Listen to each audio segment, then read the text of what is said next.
Have you ever tried getting into a cab with a Muslim driver in Dearborn, Michigan with your dog?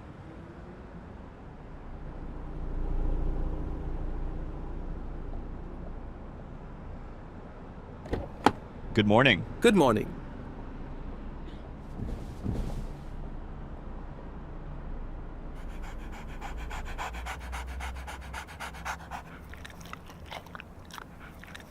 Astaghfirullah. No dog. You have to take your dog out from my car. Relax, man. He's a certified support dog. He's very friendly and won't bite anyone. No, get out. Get out now. It's Najiz. Najiz. Ha! What's wrong with you? Can't you see that I'm disabled? Come on, Rufus.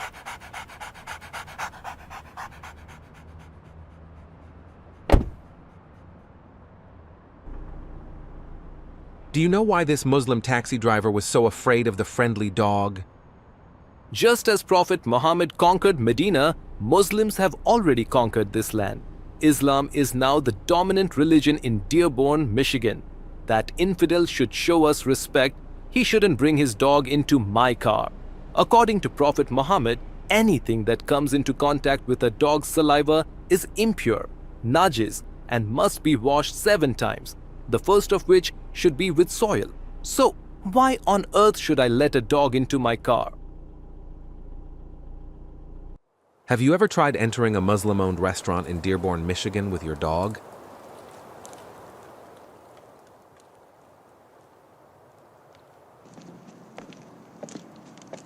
No dogs allowed, ma'am. But I can't leave my dog outside. It's very cold now. My dog is very nice. He won't cause any problems.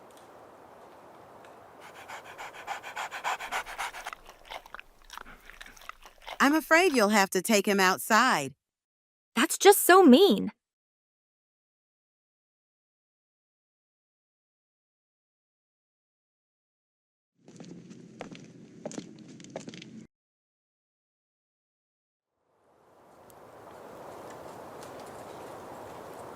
That infidel woman needs to learn how to live with Muslims in Dearborn now that we are the majority. She needs to understand that dogs are impure for Muslims. We operate under halal guidelines. Allowing dogs indoors raises concerns about dog fur getting onto surfaces and coming into contact with serving areas. Our Muslim customers feel uncomfortable with dogs. In order to maintain a halal-friendly environment for all customers, stricter cleanliness rules must be enforced. I love dogs like family. Where traditional Islam becomes dominant, dogs disappear from homes and streets, strays get poisoned, and our dog-loving culture dies. That terrifies me more than anything.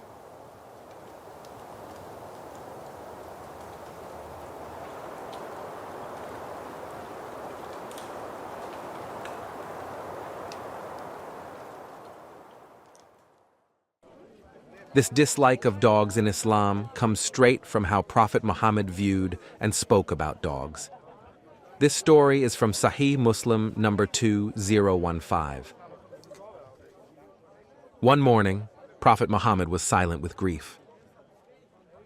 Jibril had promised me that he would meet me tonight, but he did not meet me. By Allah, he never broke his promises. Rasulullah spent the day in this sad mood. Then it occurred to him that there had been a puppy under his bed.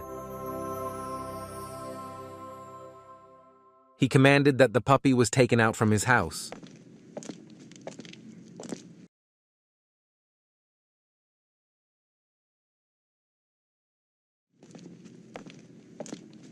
After that, he took some water in his hand and sprinkled it at that place.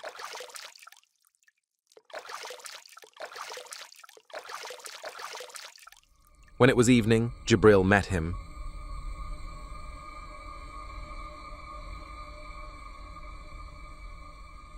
You promised me that you would meet me the previous night. Yes, but we do not enter a house in which there is a dog or a picture. Then on that very morning, Prophet Muhammad commanded, Kill all dogs! Kill them all! The companions take it literally and start killing every dog they see.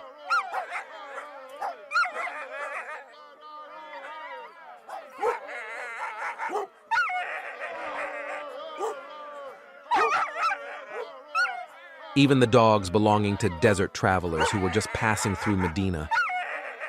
Some Muslims met the Prophet to express their concerns. Who will look after my livestock if my dogs die? I need my dogs to watch after my plantation. I cannot hunt without my dogs, and if I don't hunt, my family won't survive. Okay then, kill all dogs except dogs for the protections of cultivated land, livestock, and for hunting. Let's take a look at what just happened. First, who exactly is this Jibril?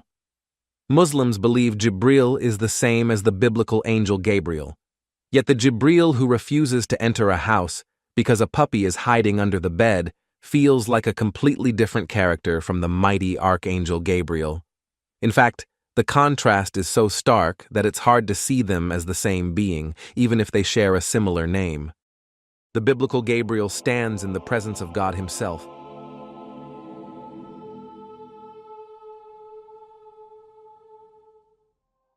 He casually walks into a room to meet Zechariah in the temple to announce the birth of John the Baptist, with no purity checklist required, no need to scan the house for dogs, pictures, or ritual impurity first.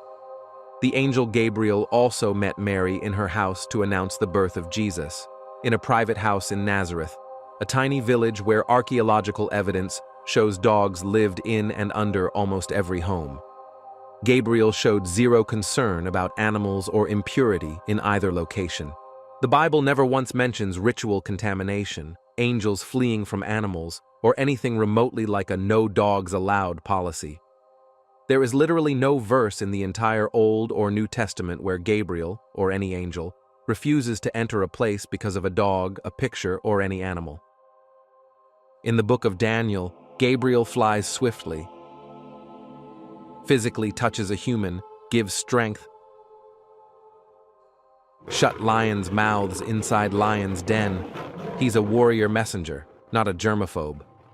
The Islamic Jibril in the puppy incident refuses to cross the threshold of a house because a stray puppy is napping under a bed.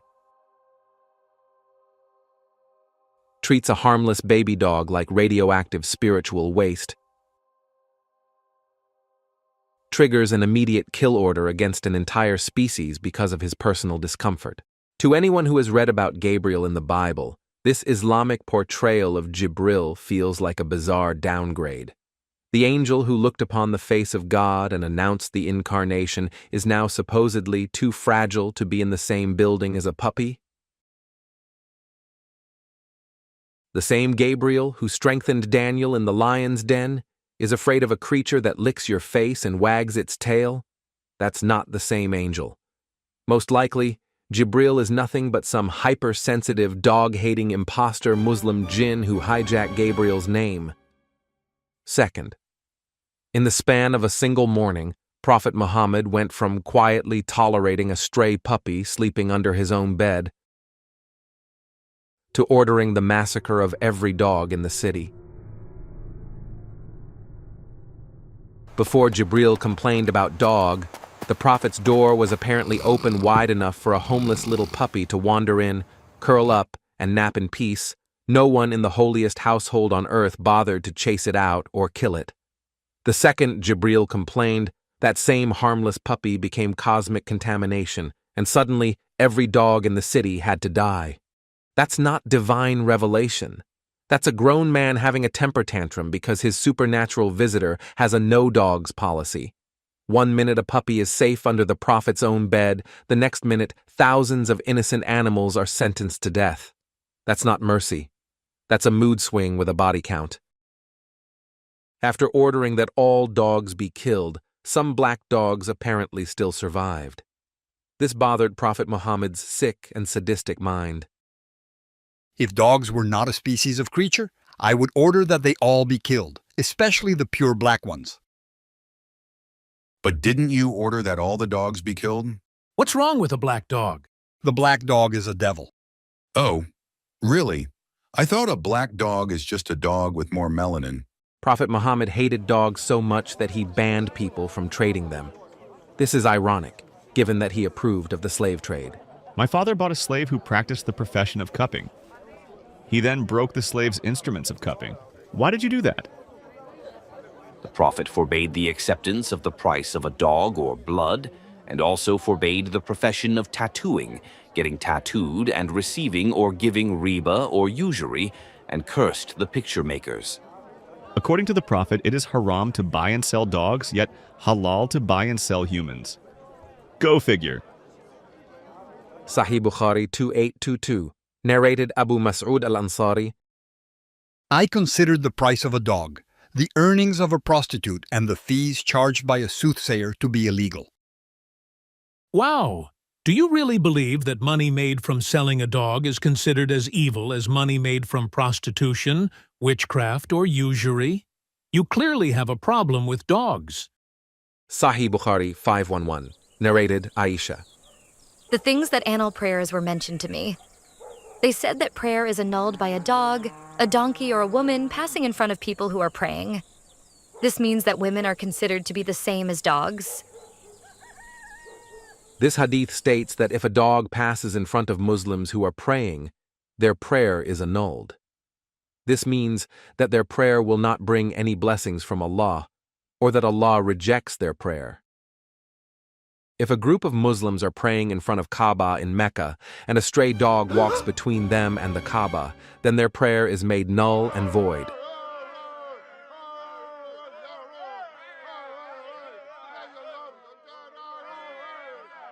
It is difficult to convey the message of Islam, which contains teachings perceived as hostile toward dogs, to a society that views dogs as man's best friend, such as American society.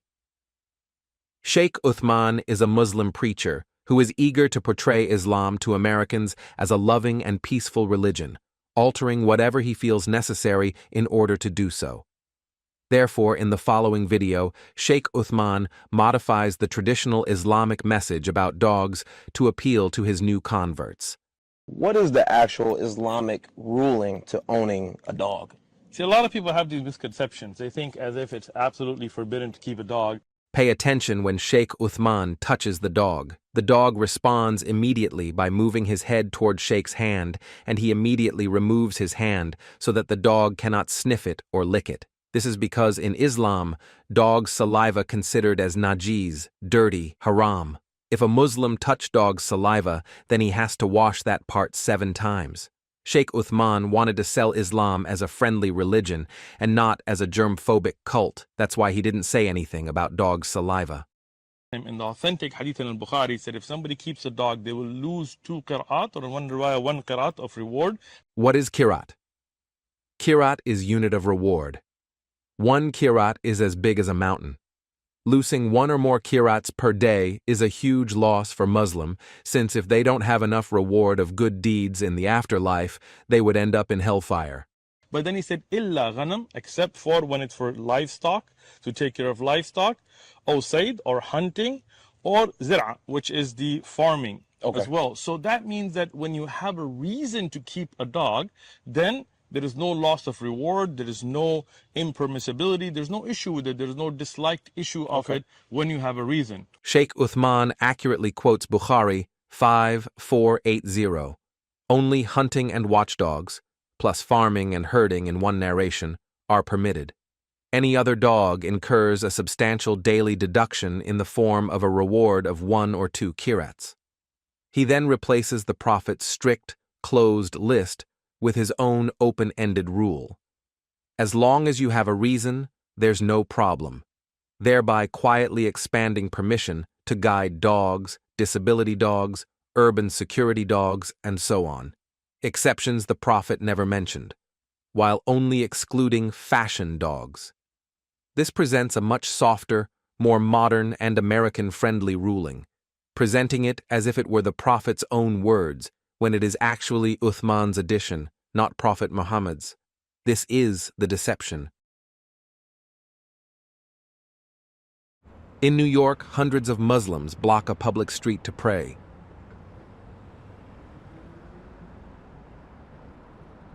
When you see something like this, The obvious question arises. New York has dozens of mosques. Why spill out into traffic? The honest answer isn't lack of space. It's a deliberate show of strength. Their numbers have grown, and this is how demographic confidence announces itself. The same way Muhammad gradually took control of Medina once his followers became numerous enough. They would never attempt this mass prayer, Sholat Jama'ah, in an area full of barking dogs. Dogs are the one thing that actually stops them. Pigs are a myth in this context. Classical Islamic sources are explicit. The presence of dogs, donkeys, or women invalidates the prayer. Think about that for 5 seconds. Men walk past. Children run by. Cats, motorcycles, even horses can cross the prayer lines and nothing happens. But let a dog trot through or a woman walk in front of them and poof, Allah suddenly goes deaf. The same God who keeps galaxies in motion apparently can't hear over a tail wag or a menstrual cycle. Why? What is cosmically radioactive about a dog that it blocks divine Wi-Fi? Does the prayer travel on a straight laser beam a tail might interrupt? Does Allah have canine allergies? And why exactly is a woman categorized with farm animals? Is her mere existence that polluting to the creator of existence? The Islamic anti-dog rules are absurd. Dogs are loyal companions, capable of detecting cancer, finding earthquake survivors, catching criminals, comforting the suicidal, and guiding the blind. The idea that they are spiritually toxic isn't just irrational, it feels morally obscene.